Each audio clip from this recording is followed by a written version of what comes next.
So let's dive into it. News crackling across the wires this morning. Everton putting out a statement saying that they intend to be sold. Farhad Mashiri, our dread owner, intends to sell his 94% of the club to a Miami-based investment firm, 777 Partners. And what is it?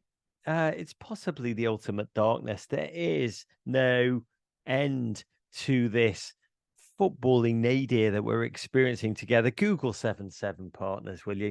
You'll find out that they began as a investment firm which chased litigation settlement claims, essentially like ambulance chasers on a grand scale. To be clear, signing an agreement, it's not the same as being sold. Premier League still have to come in, still have to approve the deal.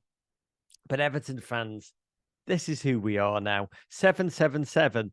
They're not serious pedigreed owners who are going to come down with a blueprint, with a vision, that a goal, financing to return the club that we love to its traditional perch of glory. Now, these are bargain hunters.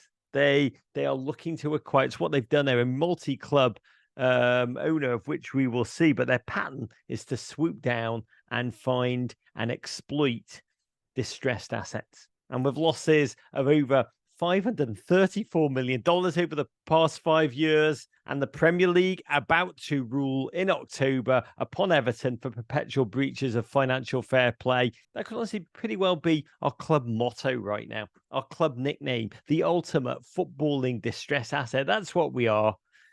And here's Sean Dyche talking about how much he knows about 777 this morning. Well, I don't know the group that are coming in, obviously, with any depth at all, really. So it's, the people involved, the people you're working with or could be working with, depending. And then, you fathom that out as you go. So I don't know their different thoughts until I speak to them about what their vision of the future is. From your memory, though, what impact did that takeover have on you at the time? And I suppose, are there concerns that it can impact your position at the football club? Well, it's more about the modelling of the club. The Burnley situation was different. They changed the modelling of the club and their view of how they wanted it to go. So that wasn't really the case. I made it clear afterwards we didn't win enough games, simple as that. So I don't think that was anything to do with the people involved. That's just a fact of the matter of being in management. Obviously, we need to win more games at the current stage of this season, although we've been playing well. But yeah, so all them things are to be looked at. The characters involved, should this deal go all the way through? And then we'll find out more, relationships, how you build relationships and their view of how the club can move forward, both on the pitch and off the pitch. And what does a manager need from boardroom level that maybe has been lacking since you arrived at the football club? Well, I've only had a short window. I think it'll be interesting to see, because the club have kind of found its way through all the different ways of working. More latterly, it's been me and Kev really have been hands-on all the time, obviously, mainly in the markets and stuff like that. Not the bigger picture, not the stadium and all stuff like that, quite obviously. I don't know. It'll be interesting to see what their view of it is, how they see it moving forwards. And like I say, both on and off the pitch, the business side of the club, obviously the stadium as well, and then also on the pitch. So they're things to be looked at when let's imagine, when everything's done and signed and sealed and tied up. I also got a flood of texts from people I know who knew. I knew so many people who know 777 Partners. And I don't mean know them because they've done business with them. A ton of people I know happen to have grown up with the principal, a gent called Josh Wander in Florida. And I'll just say, none can believe it. None can believe that this gentleman is making a bold step, a bold claim to become a Premier League owner. Short story is, Josh Wander, he was that guy in summer camp at university. We all had one. In every classroom, there's always a gent who was never afraid of the hustle. Let's just say that. And now he has made a bold swing at owning a Premier League team, not just any Premier League team, but Everton bloody Football Club. This club that, like so many of you, we adore, we live for, multi-generations. My great-grandfather, a blue. My grandfather, a blue. My dad, I don't know why he chose Everton, but he did. He set a sail on this journey. I mean, Apocalypse Now doesn't even do it justice. My own children, all of them, Blues. That's what it is to us. But what is it to to him. What is it to 777? The Financial Times, it's worth Googling. It's had a pretty grim interview with Josh Wander recently. He's representing the new owners.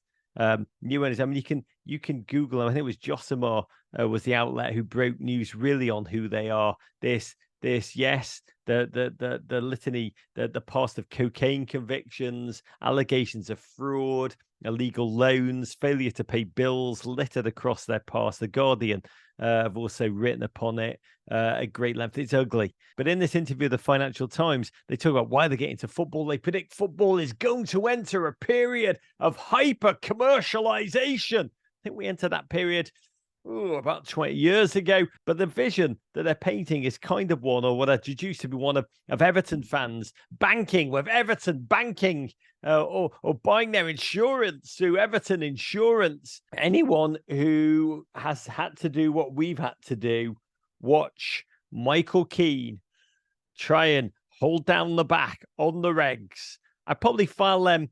I don't know a lot about banking, but I probably file them among the least likely to trust anyone loosely connected to that enterprise, that Michael Keane enterprise, with their life savings. I mean, who does that? It's like, oh, yes, I'd like to take all my hard-earned money and give it to that Michael Keane club thing. But also this, championship teams, League One teams. You get what I'm saying here. They're as far away from hyper commercialization as possible. They're pretty good at selling local plumbing, maybe the local taxi company, a nice local pie. Oh, pie. But to be clear, this is not a done deal. To announce the intention to sell, 777 still have to go through the Premier League's fit and proper ownership test. And don't laugh when I say that. That test has been recently beefed up, I think back in March. And I'll just say, if it is at all serious, if it has any teeth at all, it's going to be quite fascinating to see them try and clear that hurdle. The government, you'll see in articles, they talk about how Whitehall have been briefing the press about their distaste already for this group, the legal charges that have followed 7-7 pretty well everywhere they've been. They are a multi-club ownership group. I said this earlier. They specialize in buying clubs in deep peril.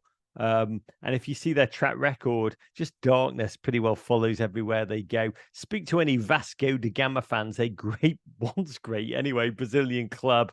Their fans staged protests over the ownership in early September. Standard Liège, another once great Belgian club, their fans held demonstrations inside their own stadium with banners such as "No money, no ambition." Genoa, the plan to offer a supporters bond to essentially get the supporters of Genoa to help fund a new training ground. Let's just say darkness over there. Everywhere they touch, Hertha Berlin were relegated from the Bundesliga last season and now have to repay massive loans at high interest. I'd just say the warning signs on the dashboard are flashing, and they haven't even taken over the club yet. The whole thing screams disaster. But at the same time, this straight talk. Yeah, you know me, I'm not great at straight talk. This is like more the Stephen A. Smith territory. Everton fans, real owners are not coming to our rescue. This is not a case of we got to get rid of them. That's terrible. This is what bad. This is who we are now.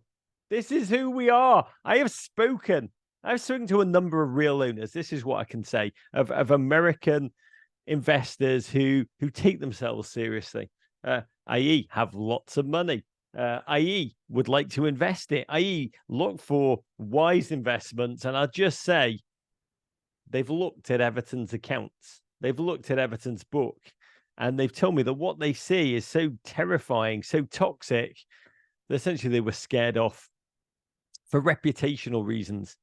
So all that's left, this is what I feel like. And I'd love someone in finance, I'd love someone in sports business to tell me that this is wrong. I really would. There's nothing I've said in the history of podcasting that I would love to be wronger about. But I do believe all that's left is for footballing buzzards to now come in to the carcass that is Everton Football Club and pick the bones. Here's what I feel. I feel bloody stupid. Turns out all this time I have been cheering. All this time I've been getting my kids to cheer, just encouraging fostering a deep, profound love for something that was already dead. And I just didn't know it. We Everton fans, this is it. We have yearned for new ownership for so bloody long. Now we've just got to live out the bastard offspring of those two adages that are so flung around their bloody cliches. Be careful what you wish for, because it could come true.